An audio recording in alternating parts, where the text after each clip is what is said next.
Hi, this is Dr. Patty Gilbaugh from Gracie May Advocate Center. Today's topic is to talk about major depression disorder.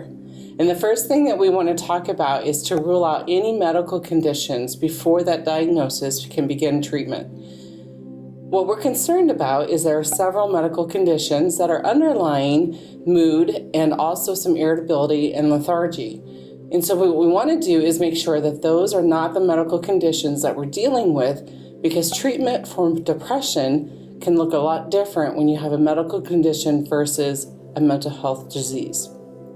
So first of all, one of the major contributors to having a depressed mood is a too low of a cortisol.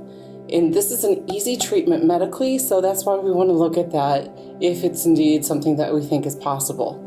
So having too low of a cortisol can look like having really low mood, lethargic, not wanting to get out of bed, irritable with other people, and a general sense of doom. And so what we think about in terms of suicide and suicidal thoughts and major depression moods, we want to look at maybe there's a vitamin D deficiency or cortisol problem. And so we would refer back to your family physician to have those levels checked and to make sure that there's nothing wrong medically before we begin our treatment with your mental health. The second thing that we look at is your thyroid.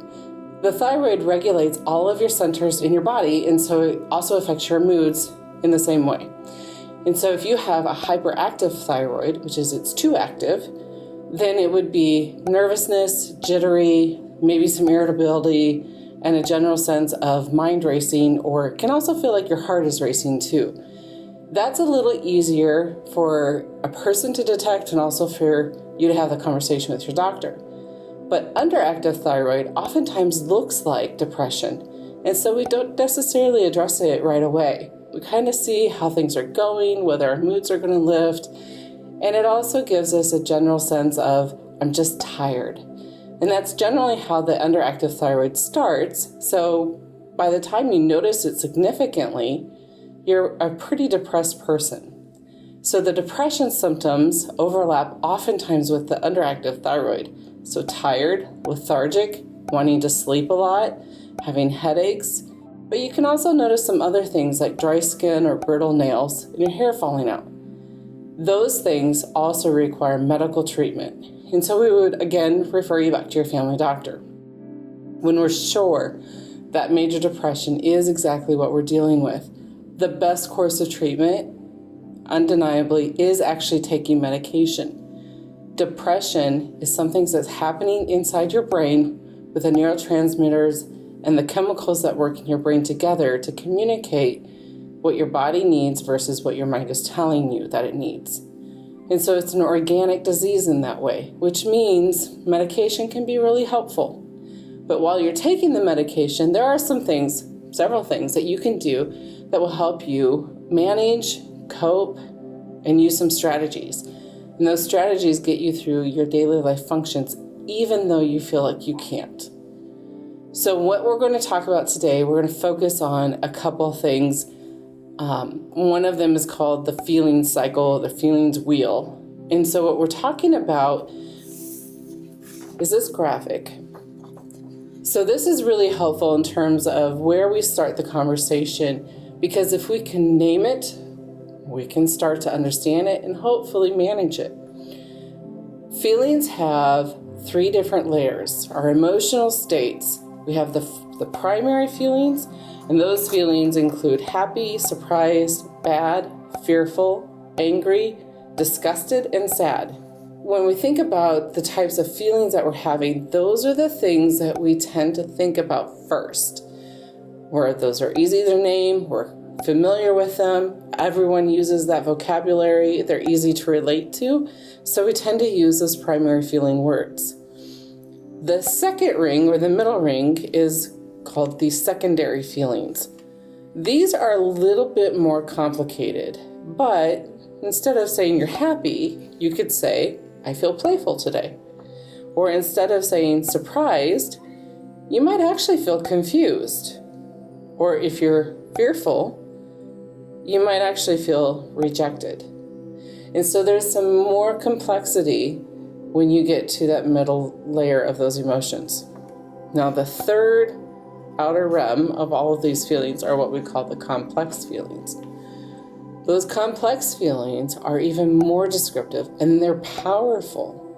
So instead of saying, I'm sad, you could be feeling abandoned or isolated or victimized. Or instead of saying you're happy, you could be feeling valued or courageous or creative or loving. So there's so many different types of complex feelings that when we name them what they truly are, then we begin to go down the road where we can manage them. So Dan Siegel calls that strategy, name it to tame it. And I love that strategy because if you can name something that's very big and very overwhelming to you, then you can begin to manage it and use a strategy and a coping tool to actually bring that feeling down to a manageable size. The other thing that we're going to talk about today is the thought cycle. The thought cycle ties into our next topic too, but we're going to focus here on the thought cycle because this is a really powerful tool if you can remember it and if you can use it. The strategy begins with your thought. So while you're thinking a thought, whether you're aware or not, that thought creates an emotion. When you have a certain emotion, that creates an action for you. So we never really act on what we think directly. We have a roundabout way that we do that.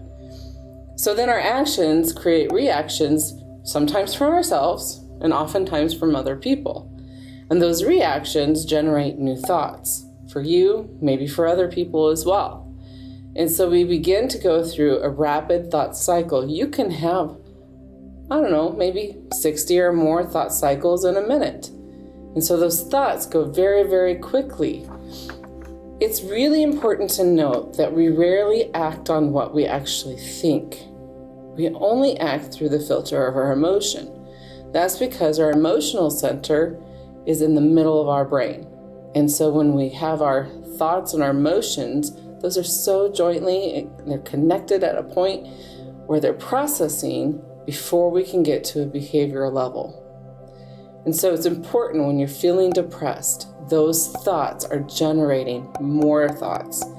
And those thoughts are creating the emotions, and those emotions are going to make you feel more depressed if you can't get hold of what the complexity of that feeling is. And so one way to change your thoughts is to actually think about or replace what emotion you want to feel. That's where the feelings wheel comes in handy. Because if you think about a situation and you think about how somebody hurt your feelings in that situation, you could have the feeling of hurt or rejected or abandoned as your emotion, and your action most likely is going to be cry, or you avoid, or you shut down, or you refuse to get out of bed. But what if you change your emotion to, that's how life is? Maybe you're surprised or confused, but if you're focused on feeling confused about why somebody did something, you're much more likely to get curious about it and investigate it, rather than avoid it and shutting down. That's why we want to talk about the thought cycle and the feelings wheel together as a way to manage your depression. It's really helpful to take something that's really big in your head, and the story that you tell yourself, you can change the narrative. If you change that narrative, you can change the way you feel about it. And that's how you best manage major depression.